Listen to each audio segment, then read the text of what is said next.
오늘 우리에게 주시는 하나님의 말씀은 룻기 1장 15절에서 18절 말씀입니다. 나오미가 또 이르되 보라 내 동서는 그의 백성과 그의 신들에게 돌아가나니 너도 너의 동서를 따라 돌아가라 하니 룻이 이르되 내게 어머니를 떠나며 어머니를 따르지 말고 돌아가라 강권하지 마옵소서. 어머니께서 가시는 곳에 나도 가고 어머니께서 머무시는 곳에 나도 머물겠나이다. 어머니의 백성이 나의 백성이 되고 어머님의 하나님이 나의 하나님이 되시리니 어머니께서 죽으시는 곳에서 나도 죽어 거기 묻힐 것이라. 만일 내가 죽는 일 외에 어머니를 떠나면 여호와께서 내게 벌을 내리시고 더 내리시기를 원하나이다 하는지라. 나오미가 룻이 자기와 함께 가기로 굳게 결심함을 보고 그에게 말하기를 그치니라. 아멘. 오늘 말씀은 좀 독특해질 것 같아요. 이 룻기 말씀과 아울러 이 절기에 대해서 좀 말씀을 보려고 합니다. 룻기를 또 이해하려면은 실은 좀 절기를 좀 이해해야 더 깊이 룻기 말씀을 좀 이해할 수 있고요. 그래서 룻기와 좀 이렇게 여호와의 절기, 사실 여호와의 절기는 레위기 23장에 이렇게 나와 있죠. 그때 우리가 공부를 좀 했습니다. 그래서 좀 연결해서 말씀을 좀 드릴 수 있을 것 같아요. 전 이해가 없이 이렇게 바로 절기와 연결시키면은 여러분들이 이해를 할 수가 없어요. 그래서 오늘은 룻기와 이 절기, 여호와의 절기와 좀 연결해서 좀 말씀을 보도록 합니다. 그래서 여호와의 절기를 먼저 좀 이해하고 그러고 난 다음에 좀 이렇게 본문을 좀 이해해 보려고 하겠습니다. 여호와의 절기는 크게 7절기로 나눠져 있습니다. 봄 절기, 그리고 여름 절기, 또 가을 절기. 크게는 봄 절기, 뭐 가을 절기 이렇게 나눌 수가 있습니다. 새 절기 1년에 한 3번은 항상 그 예루살렘에 가서 남자는 예루살렘에 가서 꼭 절기를 지켜서 여호와의 성전에 와서 절기를 지켜야 되는데 그것이 이렇게 무교절, 오순절, 그리고 이 장막절, 초막절이죠. 초막절 이 절기를 이제 1년에 3절기를 이제 지켜야 되죠. 그런데 사실 이제 이 그 무교절이라고 하지만은 사실 무교절이나 유월절, 무교절, 그리고 초실절 이것이 사실은 붙어 있어요. 거의 뭐 같은 시기에 일어나는 봄절기라고 보시면 되고, 그리고 무교절이 시작되는 어, 7번째 주일, 그러니까 77절이라고도 하고, 그리고 그 다음 날 50일 되는 날을 이제 오순절이라고 하죠. 오순절, 그 여름절기라고 하죠. 이렇게 나와 있죠, 그죠? 이게 이제 7월 달, 이제 이 가을절기 때가 되면은 이제 그때가 7월 1일, 이게 이제 나팔절, 그리고 대속제일, 그리고 장막절이라고 하는데 이 초막절인데요, 가을절기인데 오늘은 이 봄절기와 관련해서 좀 이 말씀을 좀 보려고 합니다. 레위기 23장을 다 읽어야 되는데 레위기 23장을 다 읽을 시간이 없어요. 그래서 제가 이 표시해 놨어요. 히브리서 11장 하면 무슨 장이에요? 믿음장. 고린도전서 13장 사랑장. 그죠? 마태복음 13장 하면 천국 비유장 뭐 그렇게 이제 나오는데 레위기 23장도 외워 놓으세요. 레위기 23장 하면은 여호와의 절기장이에요. 여호와의 절기장. 그래서 레위기 23장에 지켜야 될 이렇게 절기들이 다 나와 있어요. 레위기 23장 1절에서 3절까지는 안식일에 대해서 얘기를 하고, 그 다음에 그 4절에서 5절까지는 유월절에서 얘기하고, 6절에서 8절까지는 무교절, 그리고 9절에서 14 초실절, 그리고 15절에서 21절은 오순절, 그리고 레위기 23장 22절은 제가 나중에 좀 다루겠습니다. 그리고 난 다음에 23절, 25절까지 나팔절, 26절에서 32절은 속죄, 대속죄일, 그리고 용키푸르를 하죠. 레위기 23장 33절에서 43절은 초막절인데, 이게 몇 절까지 있냐니까 레위기 23장이 44절까지 있어요. 44절에 있는데 정확하게 22절 중앙에 어떤 첨부같이 딱 붙어 있는 구절이 있어요. 사람들은 레위기 23장 22절을 그냥 쉽게 지나가는데, 이렇게 여러분들이 쉽게 지나갈 수 있는 구절은 사실 아닙니다. 먼저 좀 더 설명을 하면요. 6월절은 여러분들 너무나 잘 알죠, 그죠? 6월절이 1월 14일 해서 1월 14일 저녁부터 해서 이제 무교절이 시작되죠. 그래서 이제 15일이 되는데, 이게 일주일 동안 사실 이제 지키게 되어지는데, 이때는 무교절 하면은 가장 먼저 생각나는 게 뭐죠? 뭘 먹어야 됩니까? 무교절에는 무교병을 먹어야 된다는 거. 무교병을 먹어야 되는. 그리고 난 다음에 무교절 그 다음 해, 어떻게 보면은 이 주일에 해당되죠, 그죠? 여기가 금요일 6월절이면은 금요일 저녁부터 해서 6월절이 되고, 그 다음에 무교절은 아마 이제 이 안식일 날 토요일 정도 되겠죠. 그리고 초실절은 안식 후 첫날 하니까 주일날입니다. 안식 후 첫날. 초실절이 뭐냐 하니까 이때의 첫 추수, 이제 보리추수입니다. 보리추수. 보리의 한 단을 가지고 와서 제사장에게 이제 주고, 그 단을 이렇게 요제 흔들어서 이렇게 보리추수를 기념하고 하는 날이죠.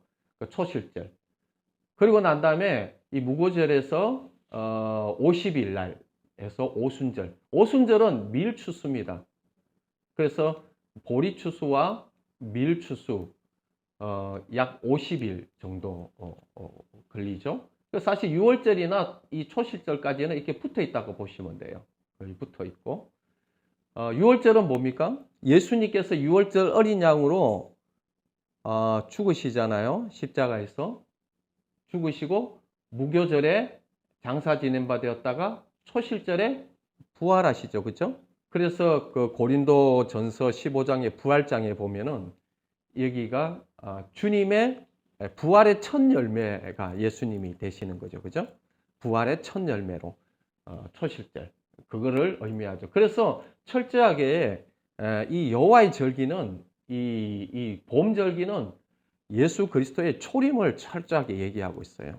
예수 그리스도의 초림을 얘기하고 있고, 그리고 이 오순절, 여러분도 오순절 날 하면 생각나는 게 있어요? 성령 강림절이죠, 그죠? 성령 강림절. 그런데 사실 이 오순절 날 출애굽에서 모세가 시내산에 올라가서 율법을 받은 날도 실은 이 오순절에, 옛 언약을 받은 날이 이 오순절에 해당되죠. 그리고 새 언약이 시작되는 날, 교회가 시작되고 새 언약이 시작되는 날이 언제입니까? 오순절 날 시작됩니다. 어떻게 보면요, 초실절 보리추수, 예수 그리스도의 부활의 첫 열매가 되어지고, 오순절 날에는 밀추수인데, 밀하면요 그다음 모든 어떻게 보면은 대추수 같은 것이죠, 그죠? 그 당시에는 이제 밀이 대부분 이제 주식이지 않습니까? 실제적인 이제 이 밀추수, 오순절 날 많은 무리들이 열방에서 온 많은 무리들이 오순절 날 기념하기 위해서 왔던 무리들이 3,000명이나 베드로의 설교를 듣고 구원받죠. 여러분들 모세가 시내산에 올라가서 이 율법을 가지고 내려올 때에 무슨 일이 일어납니까? 송아지 우상 숭배하잖아요. 송아지 우상 숭배해가지고 모세가 열받아가지고 그거 다 깨버리고, 그러면서 그때에 죽임 당한 숫자가 몇 명인 줄 아세요? 3,000명이에요. 3,000명. 그래서 모세가 그 옛 언약은 3,000명인 죽임을 당하지만은 오순절날 베드로의 설교를 인해서 새 언약은 3,000명이 주님에게 이제 돌아오고 생명을 얻고 영생을 얻는 일이 오순절날 이제 이루어지죠. 그때가 이제 밀추수 기간입니다. 그리고 이제 나팔절, 속죄일, 장막절 이거는 이제 가을절기인데 이건 7월 달부터 약 오순절에서 오순절이 대략 3월 달이거든요. 그래서 나팔절이 7월이니까 한 4개월의 이 간격이 시간 간격이 있습니다. 4개월의 시간 간격이 있는데 이 가을절기는 예수님의 재림과 연결되어 있습니다. 이것은 오늘 이것을 다 설명하기는 어렵습니다. 그래서 이 절기를 뭐라면 이스라엘의 절기라고 하지 않고 나의 절기, 여호와의 절기라고 합니다.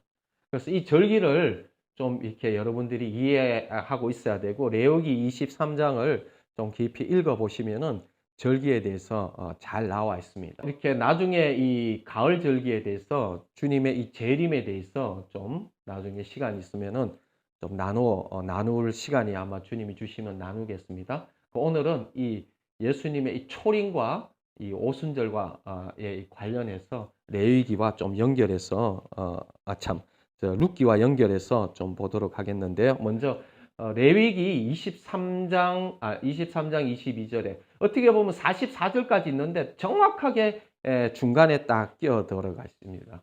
어떻게 보면은 이 봄절기와 가을절기와 봄절기와 여름절기와 그리고 이 가을절기 사이에 딱 이 언급이 들어가 있는 것이 레위기 23장 22절 전체 44절까지 있는데 딱 중간에 의도적으로 좀 끼어 들어가 있지 않는가 그렇게 생각되어지는데요. 그 말씀이 뭐냐니까 레위기 23장 22절 말씀을 보면은 이래요. 너희 땅에 곡물을 벨 때에 밭 모퉁이까지 다 베지 말며 떨어진 것을 줍지 말고 그것을 가난한 자와 거루민을 위하여 남겨두라. 나는 너희 하나님 여호와이니라. 이 개정개역인데요. 공동번역에는 이렇게 나와 있어요.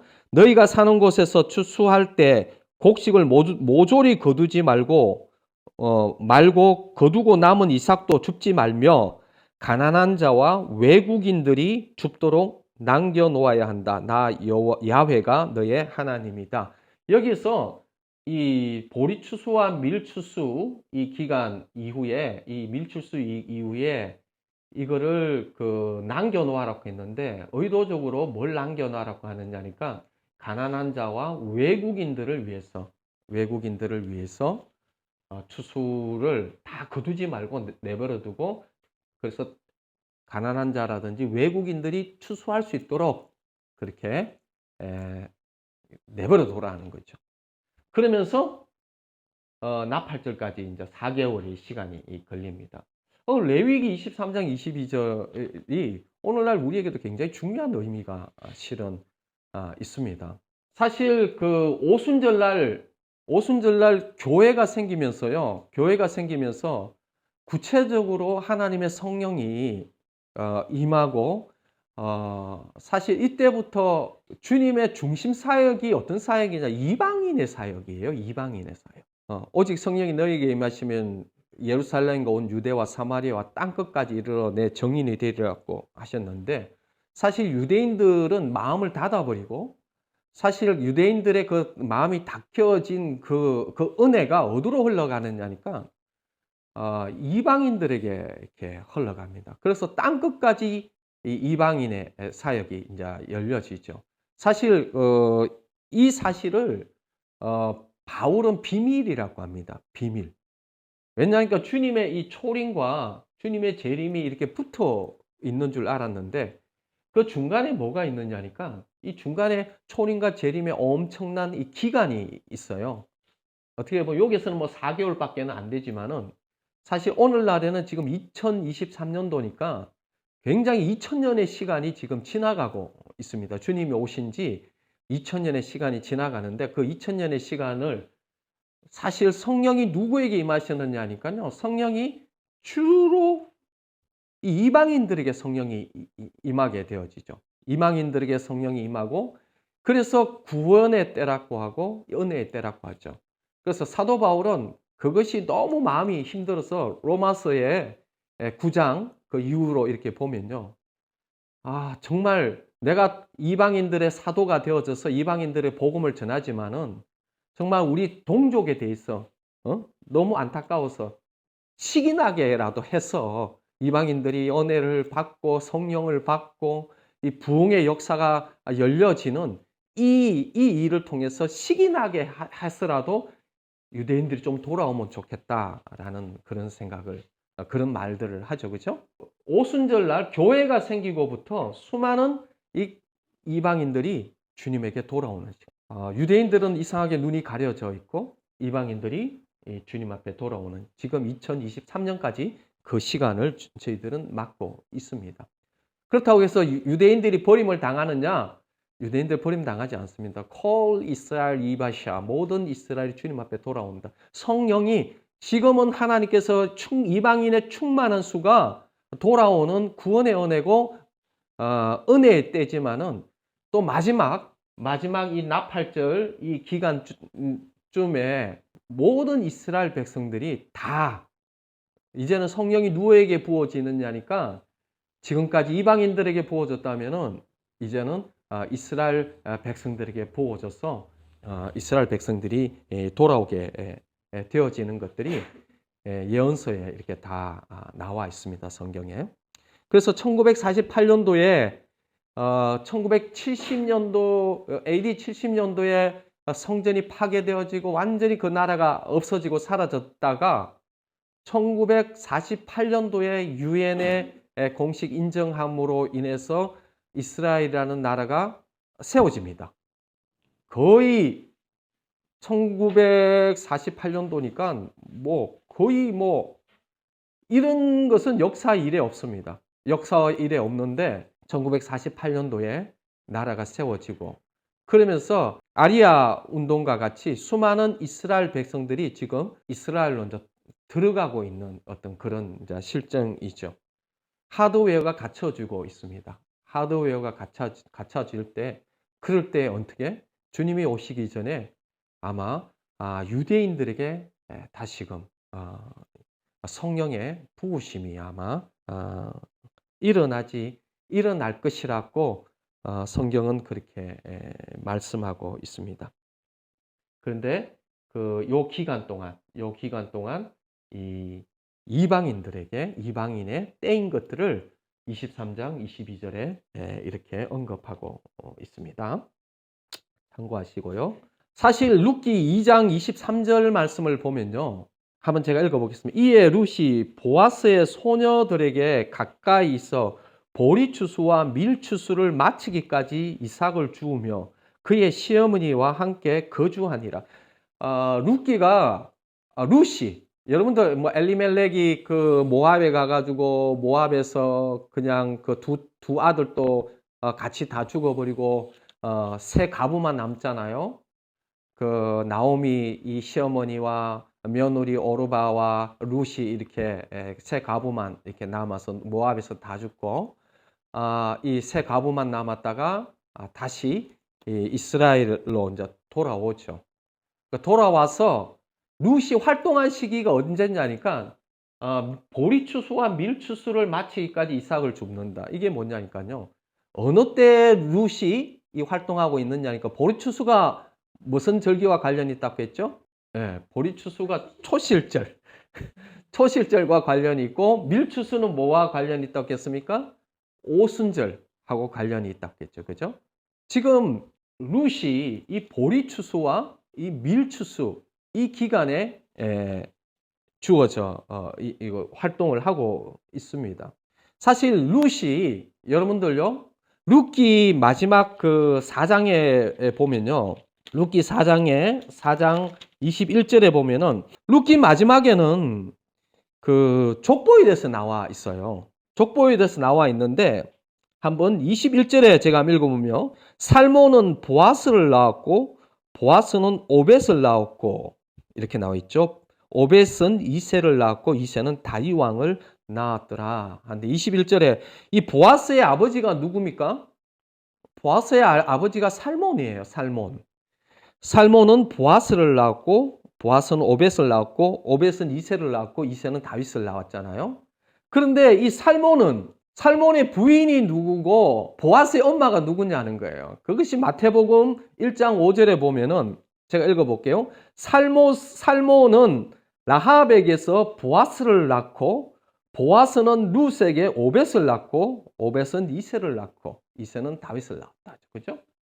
그러면은 이 살몬은 이 보아스의 아버지 이 살몬은 라합. 여러분들 라합이 누군지 아십니까? 기생 라합. 여리고성에서 여리고성이 멸망할 때에 정말 어떻게 했습니까? 기생 라합이 두 정탐꾼을 생명을 걸고 보호하고 살려준 사람이죠. 그죠? 제가 생각하기로는 아마 그 살몬이 두 정탐꾼 중에 한 명이 아니었겠는가. 그래서 그때 섬싱이 아마 생겼지 않겠는가. 그죠? 원래 그렇게 위기에서 생명을 이렇게 걸고 이렇게 살아가는 이 동지애가 무시 못합니다. 아마 두 정탐꾼 중에 한 사람이 살몬이 아니겠는가라고 생각이 듭니다. 그런데 이 라합에게서 보아스를 낳았다 합니다. 그러면은 사실요, 이 라합은 누굽니까? 이스라엘 백성의 종족이 아닙니다. 외국인이죠, 외국인. 여리고 땅에서 그 당시에는 멸망할 땅의 여인이죠. 그 여인이 생명을 걸고 사실 이 여인이 라합이 알고 있었죠. 라합이 소문을 들었습니다. 어떤 소문을 들었습니까? 이스라엘에 대한 소문을 듣고요. 하나님에 대한 소문을 들었습니다. 그때 라합은 어떻게 됩니까? 예, 믿음이 아무리 복음을 전하고 막 난리를 치고 가르쳐도 믿음이 안 생기는데 라합은 어떻게 됐는지 떠돌아다니는 그 소문을 가지고 믿음이 생긴 거예요. 그래서 라합이 어떻게 합니까? 자기의 생명을 바칩니다. 생명을 걸고 두 이 정탐꾼을 보호하죠. 그죠? 보호해서 어떻게 됩니까? 나중에 결혼하게 되어지고 보아스를 낳습니다.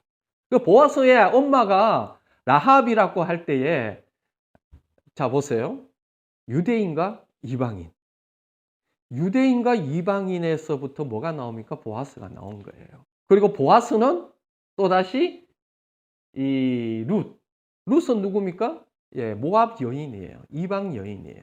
이방 여인하고 다시 결합해서 오벳을 낳습니다. 이 안에 참 중요한 의미들이 참 이렇게 많이 있습니다. 하나님의 역사 가운데에 이 이방에 대한 이 언급들이 이렇게 들어가 있어요. 보아스 엄마부터 라합인 거죠. 라합은 정말 야고보서 2장 25절에 나와 있는데 믿음을 얘기할 때요.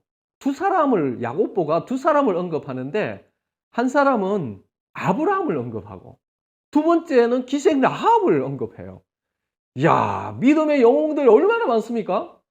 믿음의 영웅이 널려 있는데도 불구하고 아브라함은 오케이, 믿음에 대해서 행함으로 이렇게 이삭을 드리는 때에 행함으로 그렇게 드렸다라고 얘기하면은 accept 하겠는데 아브라함은 오래 전부터 주님께서 이게 붙들고 했던 사람이고 라합은 이제 저 이방 여인이면서도 갓 믿은 사람인데 이렇게 아브라함과 라합을 통해서 야고보는 얘기를 하고 있습니다. 참 신기한 것 같아요. 그때 또 2장 25절에 또 이와 같이 기생 라합이 사자들을 접대하여 다른 길로 나가게 할 때에 행함으로 어렵다 하심을 받은 것이 아니냐. 아브라함은 이삭을 드린 것에 대해서 얘기했고 라합은 이 사자들을 접대하여 다른 길로 나가게 할 때에 그 행함으로 어렵다함을 받았다라고 할 때 사실 야고보가 이 기생 라합의 이 사건을 얘기할 때는요. 여러분들은 기생 라합이 안 돼 가지고 이렇게 쉽게 생각할 줄 모르겠지만은요. 생명을 걸어야 되는 일입니다. 생명을 거는 일이에요. 자기 생명을 정말 그 반역자가 되어질 수 있고 전쟁 앞에 정말 그 위기 앞에서 생명을 걸고 그 소문에 들려지는 그 하나님에 대해서 믿음을 취하고 그 믿음 때문에 생명을 걸고 행함으로 결단한 사람이 이 라합입니다. 좀 이렇게 그 공통점이 있지 않습니까? 룻과 라합의 어떤 공통점이 여러분들 보이지 않습니까? 이방인이라는 거. 그리고 이방인인데 어떤 이방인이냐? 결론 낸 이방인, 결단 낸 생명을 건 이방인이라는 겁니다. 그 여인인데 자기 생명을 걸고 하나님을 믿습니다. 오늘 읽은 본문에도 룻이 나오죠. 룻이 어떻게 했습니까? 사실요, 이 나오미를 따라간다는 것은 이거는 생명을 거는 일이에요. 나오미에게 현실적으로 나오미에게는 아무것도 없습니다. 다 죽어버리고 아무것도 없어요. 다 늙었는데 어떻게 또 아기를 낳아요? 나오미를 따라간다는 것은 그냥 인생을 포기하는 거예요. 아무것도 없는 거예요. 나오미도 자기가 생각할 때 이 젊은 며느리들이 정말 불쌍한 거예요. 그래서 오르바한테 그러죠, 그죠? 그의 백성과 그의 신들에게 돌아가라. 설득을 하는 거예요. 처음에는 오르바도 시어머니를 따라가겠다고 했습니다. 그런데 나오미가 설득합니다. 나에겐 아무 소망이 없다. 나를 따라가서 가지고는 내가 언제 아기를 놓고 그 아기가 언제 자라가지고 너희 남편이 되겠느냐. 그러니까 아무 소망이 없다. 그냥 너희들이 너희 백성에게로 그 신들에게 돌아가는 것이 너에게 소망차다. 그렇게 하라고 설득하니까 어떻게 합니까? 오르바는 마지못해서 설득당해서 또 그것이 옳으니까 또 그것이 내 인생에 어떻게 해요? 내 인생에 소망차니까. 그게 현실적인 문제잖아요. 우리는 현실 앞에서 믿음을 이렇게 붙들기가 쉽지 않잖아요. 그죠? 우리의 인생, 우리의 미래, 나의 당장에 이 현실 앞에 딱 놓이면요. 이게 빨리 결단하기가 쉽지 않습니다. 우리는 어떤 결단합니까? 오로바 같은 결단을 합니다. 따르려고 했다는 거예요. 시어머니를 따르려고 했고, 그런 마음도 있는 게 사실이에요. 그러나 현실이 넉넉하지 않는다는 거죠. 어쩔 수 없이 알지만은 어쩔 수 없이 현실이 그러니까 어쩔 수 없이 그냥 이 현실을 따라간다는 거죠. 근데 룻은 어떻습니까? 예, 현실이고 뭐고 나발이고 그냥 결단을 해버립니다. 그냥 다른 말로 하면요, 룻은 인생 포기한 겁니다. 십자가의 길입니다. 철저한 십자가의 길로 갑니다. 어머니 따라가겠다는 거죠. 어머니의 백성이 내 백성이고 어머니 하나님이 내 하나님이고 어머니가 가시는 곳에 나도 가고 어머니 머무는 곳에 나도 머물고 강권하지 마시라고 어머니 죽는 곳에서 나도 죽고 거기서 묻힐 것이라 내가 죽는 일 외에 어머니를 떠나면 여호와께서 내게 벌을 내리시고 더 내리시기를 원하나이다. 다른 말로 하면요. 룻은 현실을 보지 않고요. 결단합니다. 마음에 결단합니다. 십자가는 그런 것이죠. 주님의 나라는 그런 자들, 특히 이방인들 가운데에 어떤 자들이 주님에게 나옵니까? 이방인들이 주님 앞에 나오는 사람은 라합과 룻을 통해서 우리에게 제시하고 있는 이 메시지가 있습니다. 십자가의 길, 결론 난 인생, 결단 낸 인생, 결론 내고 결단 낸 인생이 왕을 예비합니다. 다윗 왕, 룻기는 다윗 왕의 한참 할머니가 되죠. 그죠? 라합도 그렇고 룻도 그렇습니다. 레위기 23장 22절 말씀을 제가 보았지 않습니까? 이 오순절 이후에 수많은 성령이 이방인들에게 주어지고 이방인들에게 복이 넘쳐납니다. 그리고 그들에게 기회가 주어지죠. 사실 이방인들이라고 해서 하나님께서 다 이렇게 정말 믿음으로 귀하게 서시지만은 그 서시는 유형을 우리에게 보여주시는 것 같아요. 결론 낸 인생, 결단 난 인생, 오로바와 같이 현실을 따라가는 인생 아니라 정말 내가 시어머니를 따라가면은 나의 미래는 없어지는 거예요. 겉으로 보기 그래요. 겉으로 보기. 인간적으로 보기에 나의 미래는 끝장난 거. 그럼에도 불구하고 그 하나님의 그 날개 품으로 들어갑니다. 오르바는 자기 인생을 찾아서 자기가 찾아가죠. 룻은 자기 인생 십자가에 자기를 포기하고 하나님을 쫓아갑니다. 잠언 31장 있죠. 잠언 1장의 마지막 부분이 현숙한 여인이죠. 현숙한 여인. 실은 자 그 히브리어 그 성경의 순서로 보면요. 잠언 31장 다음에 뭐가 나오냐면 룻기가 나옵니다. 누가 현숙한 여인을 찾겠느냐 이렇게 난 다음에 룻기가 나오죠. 그러면서 이 룻기에서도 현숙한 여인이라고 합니다. 룻을. 여호와를 경외하는 여인, 현숙한 여인. 정말 십자가를 질 수 있는, 십자가의 길을 갈 수 있는 이방 여인. 하나님께서 그런 자로 이방인들을 추수하고 부르고 계십니다. 순종하는 자로, 십자가를 지는 자로 주님이 부르고 결론 난 자. 그럴 때 어떻게 합니까? 예, 단장되어지고 룻의 인생이 어떻게 되어집니까? 예, 룻의 인생이 하나님께서 책임지는 인생. 그리고 룻의 생각과 룻의 어떤 수준과 상관없이 하나님께서는 어마어마한 그 길들을 하나님은 예비해 놓으셨죠. 오늘 이 말씀을 통해서 우리에게 말씀하고 있습니다. 여러분들 어디로 가시겠습니까? 그리고 주님이 오시는 그 재림 앞에 이 이방인들의 추수 기간 앞에 초림과 이 재림 사이에 수많은 충만한 이방인의 충만한 수가 주님에게 돌아오는 이 시점에서 이방인들이 어떻게 주님 앞에 돌아와야 되는지를 우리에게 말씀하고 있습니다.